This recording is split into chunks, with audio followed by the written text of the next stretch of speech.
Apakah boleh orang menentukan tentang tanggal baik, bulan baik? Dari mana dia tahu tanggal baik, bulan baik? Apakah ini termasuk syirik? Ya termasuk. Nggak boleh. Menentukan demikian nggak boleh. Dari mana dia tahu hari ini, bulan ini baik? Dari mana? Itu penentuan itu nggak boleh. Atau ini hari sial, dari mana ditentukan sial? Atau perbuatan ini tanggal ini sial, dari mana? Nggak boleh. Dan ini termasuk tatayur. Tatayur menganggap sial tentang suatu kata Nabi, at-tiyaratu syirkun, at-tiyaratu syirkun, at-tiyaratu syirkun. Bahwa tatayur menganggap sial dengan suatu termasuk syirik. Saya didera masalah hidup yang berat dan bertubi-tubi. Saya bercerai dengan istri, hilang pekerjaan, dan kemudian mengasuh anak-anak. Bagaimana tentang ini? Saya merasa Allah tidak adil. Ini perkataan ini bahaya. Nggak boleh sekali-kali orang mengatakan bahwa Allah tidak. Allah Maha Adil. Bahwa semua yang terjadi yang dilakukan oleh manusia itu dengan sebab perbuatan dosa manusia. Allah berfirman dalam surah Asy-Syura ayat 30, "Wa ma asabakum min musibatin fabima kasabat aydikum wa ya'fu an katsir." Jadi apa saja musibah yang menimpa kalian dengan sebab usaha tangan kalian, dan Allah banyak memberikan maaf pada kalian. Ini ketika orang mendapatkan musibah, cobaan, ujian, penyakit, bercerai dengan istrinya, kemudian juga hilang pekerjaan dan yang lainnya, itu akibat dosa yang harus disalahkan dirinya dia. Dia banyak dosa, yang dosanya sangat banyak. Jadi semua perbuatan itu akibat dosanya. Kalau antum mau baca tentang akibat perbuatan dosa dan maksiat, antum baca bukunya Ibnu Qayyim, Ada Wadawa. Antum baca itu berulang-ulang, bagus sekali buku itu.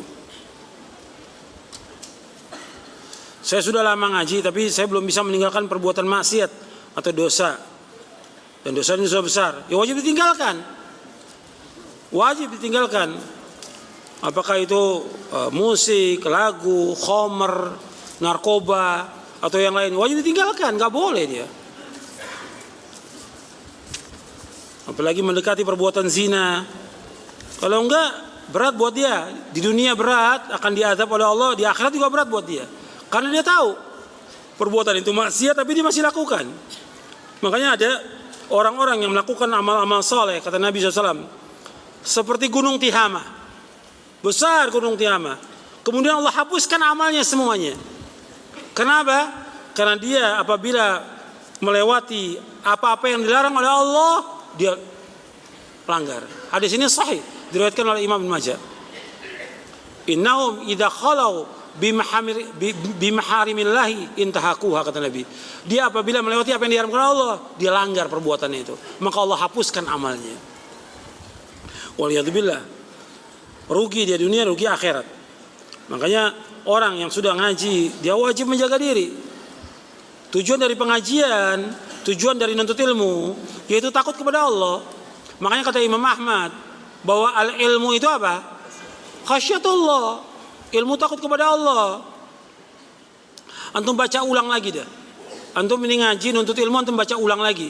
Menuntut ilmu jalan surga. Panduan menuntut ilmu. Saya jelaskan di situ. Bagaimana ilmu itu wajib mencegah kita dari perbuatan keji dan mungkar. Karena ilmu itu takut kepada Allah. Kalau kita nggak takut, berani, berarti kita bukan talibul ilm. Seorang muslim dia wajib takut kepada Allah. Maka Allah menyebutkan dalam Al-Quran, innama yakhshallah min ibadihil ulama. Dia wajib takut kepada Allah. Bukan dia ngaji, sekedar asal ngaji, tapi dia masih melanggar, masih berbuat riba, masih musik, masih durhaka pada orang tuanya, masih makan yang haram, masih dia mendekati perbuatan zina. Ini gak bermanfaat ilmunya, gak ada manfaat. Yang kita minta kepada Allah setiap hari, Allahumma inni as'aluka ilman nafi'a wa rizqan thayyiban wa amalan mutaqabbala. Ya Allah, kumohon kepada Engkau ilmu yang bermanfaat, rezeki yang halal, amal yang terima. Ilmu yang bermanfaat. Kalau ini dia masih melanggar, ilmunya gak bermanfaat. Ada orang yang dia ngaji, bahkan jadi pengurus pengajian, tapi gak pernah tinggal rokoknya. Ini gak ada manfaat ini. Seperti ini. Dia harus tinggalkan semua, yang haram harus tinggalkan. Kita wajib menjelaskan, kita wajib mengimani tentang nama dan sifat Allah. Bagaimana kalau ada orang menuduh pengajian sunnah ini mujassima? Mujassima itu artinya kelompok yang menyamakan Allah dengan makhluknya, sama dengan musyabbiha. Ini karena kebodohan mereka dari ahlul bidah, kesalahpahaman mereka. Dianggap kalau kita menetapkan nama dan sifat Allah, dianggap kita musyabbiha. Tidak. Kita wajib menetapkan semua nama dan sifat Allah sebagaimana yang Allah dan Rasulnya tetapkan. Tapi nggak boleh kita mentakwil, nggak boleh kita mengingkari, nggak boleh kita menyamakan dengan makhluknya, dan nggak boleh kita menanyakan tentang bagaimana sifat Allah. Seperti disebutkan tentang wajah Allah, kita wajib menetapkan tentang wajah. Tapi wajah Allah nggak sama dengan wajah makhluknya. Allah punya tangan, tangan Allah nggak sama dengan makhluknya. Allah mendengar, nggak sama mendengar dengan makhluknya. Laisa kamitslihi syai'un wa huwas samiul basir. Allah nggak sama dengan makhluknya. Dan Allah Maha mendengar, Allah Maha melihat. Walam yakun lahu kufuwan ahad. Bahwa Allah nggak sama dan tidak setara dengan makhluknya. Tolong jelaskan tentang kajian-kajian yang sesuai dengan sunnah atau tidak. Wah, ini banyak sekali, panjang penjelasannya ini. Ya. Karena banyak sekali pengajian-pengajian yang ada yang kalau kita lihat sudah menyimpang gitu. Meskipun pakai nama apa? Nama apa? Salah gitu. Supaya laku dagangannya. Apakah kalau kita membicarakan tentang ahlul bid'ah termasuk dari ghibah, yang dibicarakan apa dulu? Kalau dibicarakan penyimpangannya dia untuk menasihati umat boleh. Tapi kalau menyebutkan tentang pribadinya, rumah tangganya nggak boleh, ghibah masuknya. Kalau orang muslim boleh membicarakan tentang apa? Tentang perbuatan bid'ahnya dia yang menyimpang, bukan berkaitan dengan aib dan rumah tangganya dia nggak boleh. Kita sebutkan nggak boleh. Dia tetap muslim sama dengan yang lainnya sebagai muslim. Nggak boleh membuka aib orang lain, nggak boleh. Tapi menjelaskan tentang bid'ahnya supaya orang tidak tertipu dengan bid'ahnya supaya nggak boleh, boleh. Sebagaimana para ulama ahli hadis menjelaskan tentang rawi-rawi hadis. Apakah ada dalam Islam kuburan yang dikeramatkan? Nggak ada. Nggak ada dalam Islam kuburan keramat, nggak ada. Kuburan yang mengandung barokah nggak ada dalam Islam. Bahkan kita mengadakan safar ziarah kubur nggak boleh. Karena mengadakan safar ziarah dengan tujuan bahwa tempat itu mengandung barokah hanya 3 tempat. Kata Nabi SAW, la tushaddur rihalu illa ila thalathati masajid, masjid hadza wa masjidil haram wa masjidil aqsa. Tidak boleh mengadakan safar dengan tujuan ibadah kecuali 3 masjid. Masjidku ini, Masjid Nabawi, yang kedua Masjidil Haram, yang ketiga Masjidil Aqsa. Jadi orang ziarah kubur keluar kota nggak boleh, safar nggak boleh. Ya, tujuan ibadah itu nggak boleh kecuali 3 masjid. Kita wajib menuntut ilmu dan mempelajari tauhid. Kita juga wajib kerja. Bagaimana? Ya tinggal kita ngatur waktunya. Kan bisa kita atur waktu. Kan kerja itu 8 jam. 8 jam untuk tidur, 8 jam lagi kan bisa kita belajar, baca buku, 1 jam untuk sholat umpamanya, 1 jam untuk baca Quran. 6 jam lagi bisa kita gunakan buat yang lain. Tinggal kita harus pandai-pandai ngatur waktu. Yang nggak pandai kita ngatur waktu. Waktu kita habis. Kalau kita lihat buat kerja, buat dagang, buat usaha, buat main-main, buat jalan-jalan, buat main HP, dan segala macam itu. WA ini segala habis sudah. Baca media sosial habis waktu kita. Padahal kita wajib untuk menuntut ilmu syar'i.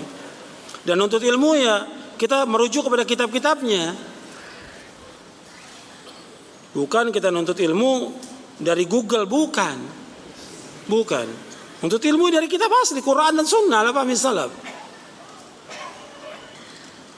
Bagaimana cara bertaubat orang yang pernah menggunakan sihir untuk mencelakakan orang lain? Ya kalau dia pernah melakukan demikian, dia wajib taubat dengan taubatan nasuha. Nah sekarang bagaimana dengan orang yang dia celakakan, dia tidak memaafkan? Ini kaitannya dengan masalah hak anak Adam. Karena dia sudah mencelakakan orang lain, akan dituntut sampai hari kiamat. Tapi tetap dia wajib taubat, wajib taubat. Karena taubat itu syaratnya ada 3, kemudian tambah 1, jadi 4. 3, yang pertama dia wajib untuk meninggalkan perbuatan dosa. Yang kedua dia menyesal. Yang ketiga dia harus punya kemauan yang keras untuk tidak mengerjakan perbuatan itu. Kemudian yang berkaitan dengan hak anak Adam yang keempat, dia wajib mengembalikan hak itu. Arti minta maaf pada orang itu, atau kalau dia punya barang yang diambil dia harus kembalikan. Atau dia pernah mukul orang itu, dia harus minta dihalalkan. Itu disebutkan oleh Imam Nawawi dalam kitabnya Riyadhus Shalihin di kitab Taubah, bab Taubah. Bagaimana kalau kita belajar tauhid tanpa guru? Ya bisa, harus dengan guru. Antum baca kitabnya nggak ada masalah, antum baca berulang-ulang. Tapi tetap harus bimbingan ustaz, harus bimbingan guru. Bahwa kalau kita nggak bimbingan guru, kita nggak akan tahu, karena banyak yang kita nggak paham. Kita mesti bertanya kepada ahlinya. Bapak Allah berfirman, "Fas'alu ahla dzikri in kuntum la ta'lamun." Tanya kepada ahli dzikir jika kalian tidak mengetahui. Bagaimana kita bisa tahu seorang dai itu manhajnya lurus atau dia menyimpang? Ya kita lihat dari apa yang dikaji, apa yang disampaikan oleh dia, kan terlihat. Kajiannya benar atau tidak kan terlihat dia. Dia mengikuti Al-Quran wa Sunnah al-Fahmi salaf. Kalau dulu orang belajar itu teliti. Si ustadznya diteliti dulu, ini benar atau tidak, dia ngerti agama atau tidak, dia syekhnya siapa, gimana ibadahnya, gimana sholatnya, gimana akhlaknya, teliti. Nggak seperti sekarang, pokoknya asal muncul di YouTube, udah dainya sahih ini sudah. Jadi kita ini sudah terpengaruh dengan media, nggak melihat lagi sudah. Bahkan dipanggil keluar kota nggak tahu dia siapa. Pokoknya saya lihat ceramahnya bagus, ceramahnya enak. Padahal ahlul bidah juga ada yang lebih enak ceramahnya, lebih bagus juga dari ahlul bidah. Bahkan bisa membuat orang menangis dari ahlul bidah. Bukannya itu ukurannya, akidahnya benar atau tidak. Yang pokok akidahnya dulu, tauhidnya benar atau tidak, manhajnya benar atau tidak. Dan itu harus tahu dulu dia.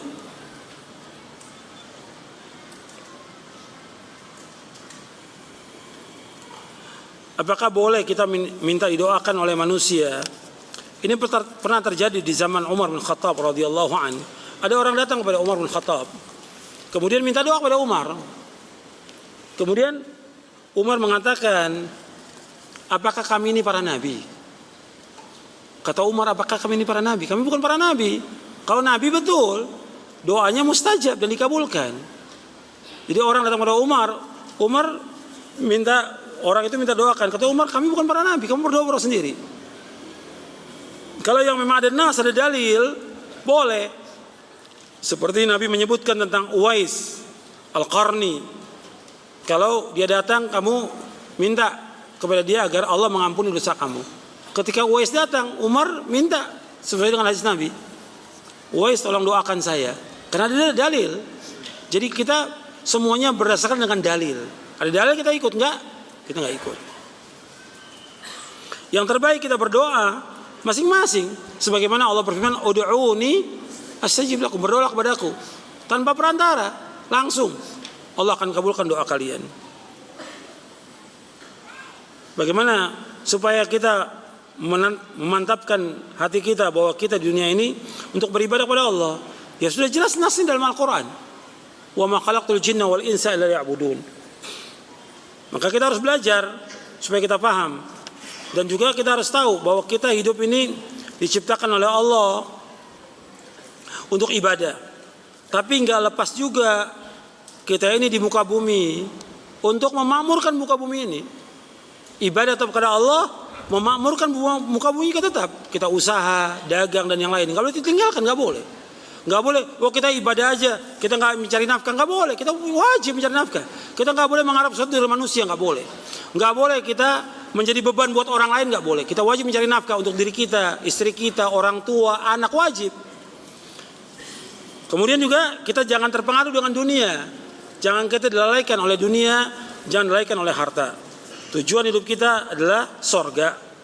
Karena diri kita ini sudah dibeli oleh Allah, yang jaminannya sorga. Maka kita wajib beramal ikhlas karena Allah SWT.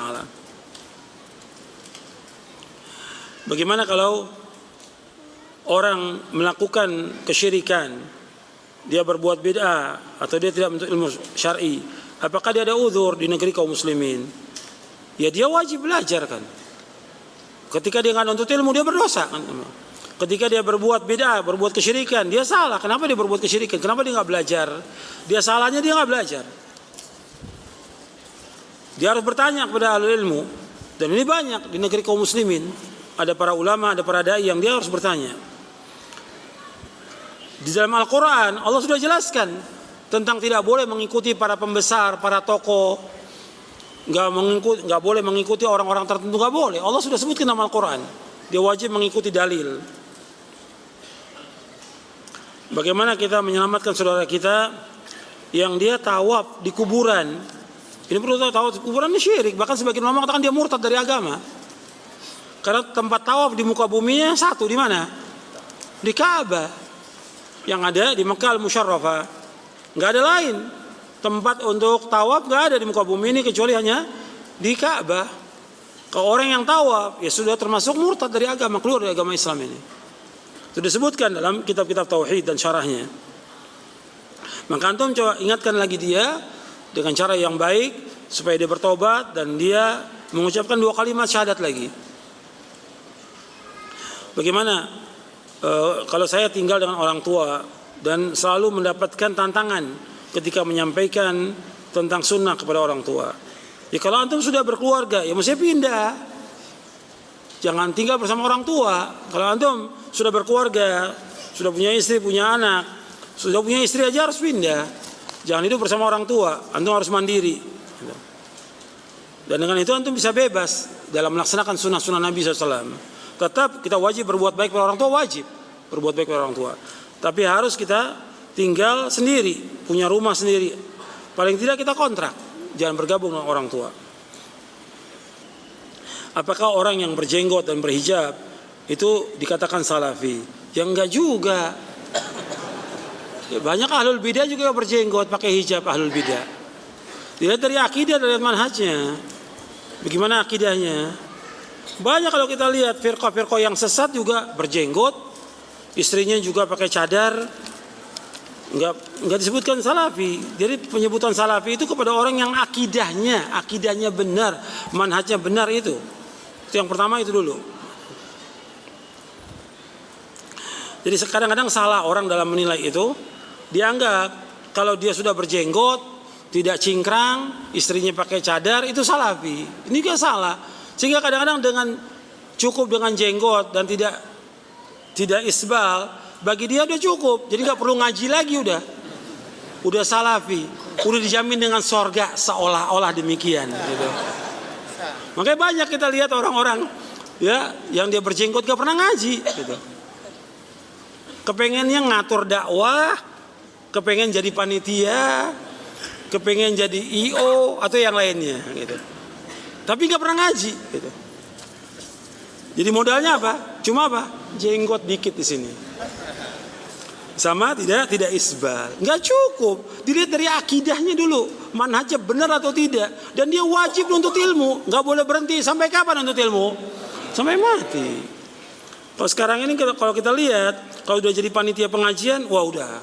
Seolah udah khatam di ilmunya. Padahal nggak bisa apa-apa. Baca Quran juga sebagian nggak bisa kok. Yang panitia itu tauhid ini nggak paham tentang rukun tauhid, ditanya nggak tahu, belum tahu Ustaz. Antum belajar, bukan jadi panitia, belajar bukan jadi panitia. Bagaimana supaya suami saya ini terhindar daripada riba? Ya antum yakinkan bahwa perbuatan riba ini perbuatan yang haram dan dosa besar yang besar tentang riba ini.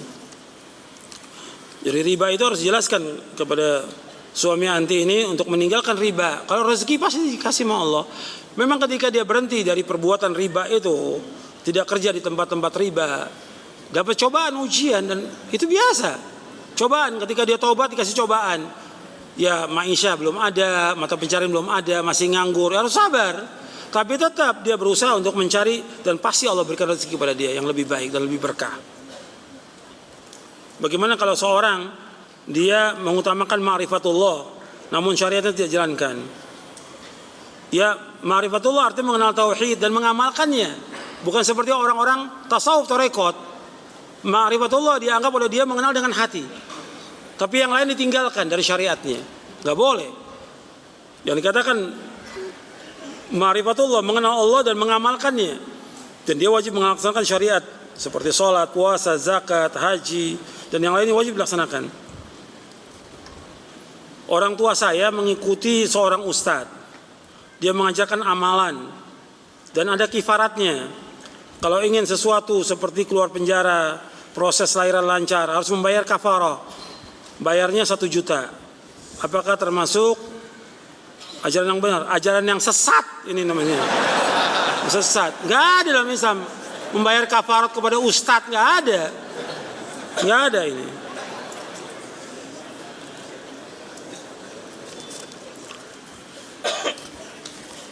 Jadi sekarang banyak orang yang berbuat pelanggaran supaya diterima taubatnya, bayar kepada ustadznya, bayar 1 juta, 2 juta. Ini nggak benar ya. Ini ajaran sesat ini yang seperti ini, bukan ajaran Islam. Islam nggak mengajarkan demikian.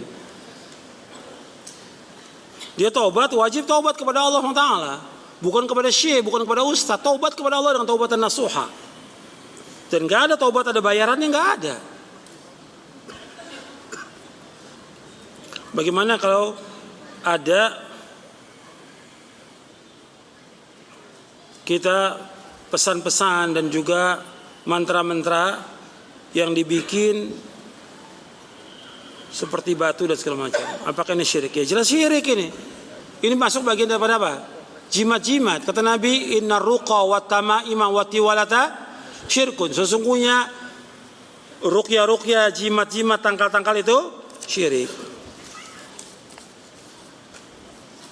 Bagaimana kita belajar kepada ustadz-ustadz yang mengajarkan Quran dan Sunnah fahmi salaf dan juga yang menyimpang? Ya antum sekarang kalau antum sudah tahu ada ustadz-ustadz yang betul-betul mengajarkan Quran dan Sunnah fahmi salaf, antum belajar, antum datangi, meskipun jauh antum datangi. Kalau antum sudah tahu ustadz yang mengajarkan Quran dan Sunnah fahmi salaf, akidah yang diajarkan tauhid, antum datangi meskipun jauh. Sekarang ini banyak orang mau terima yang sudah jadi gitu, yang instan.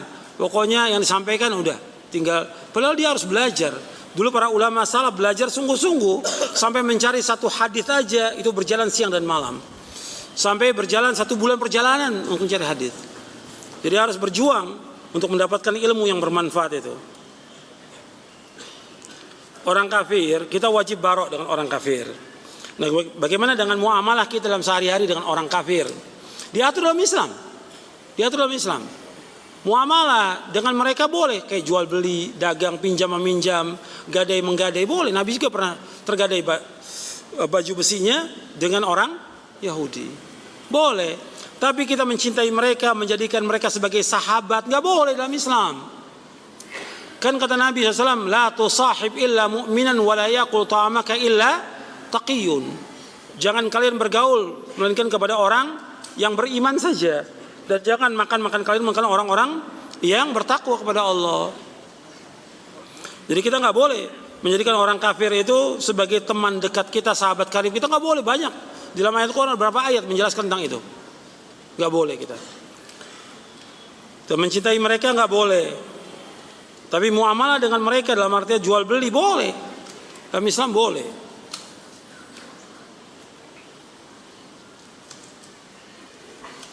Bagaimana kalau ada keluarga kita yang kafir? Ya kita dakwakan supaya dia masuk ke dalam agama Islam. Masuk sebagaimana sahabat-sahabat ketika mereka masuk Islam, mereka mendakwakan keluarganya. Seperti ada seorang sahabat yaitu Tamim Ad-Dari. Tadinya orang Kristen dia, Nasrani. Kemudian masuk Islam. Kemudian setelah masuk Islam dia mendakwakan kepada keluarganya. Di antara keluarganya ada yang masuk Islam, di antara keluarganya tetap dalam Kristen. Kata dia, aku melihat keluarga saya, famili saya yang masuk Islam bahagia hidupnya. Dan saya lihat orang-orang yang menolak dakwah saya yang tetap Kristen hidupnya sengsara. Makanya ingat bahwa orang Islam itu hidupnya bahagia dia. Kalau ada yang cobaan ujian wajar sebagai manusia, tapi dia orang yang bahagia. Orang Islam itu orang yang bahagia. Sebab Nabi bersabda SAW, qad aflaha man aslama wa ruziqa kafafan wa qana'ahu Allah bima ata. Kata Nabi, qad aflaha, sungguh bahagia, sungguh sukses, sungguh beruntung. Siapa? Orang Islam. Diberikan rezeki cukup dan diberikan oleh Allah qanaah dengan apa yang Allah berikan. Diberikan puas dengan rezeki yang Allah berikan. Hadis ini sahih riwayat Muslim. Nabi menyebutkan bahwa orang Islam itu bahagia, sukses.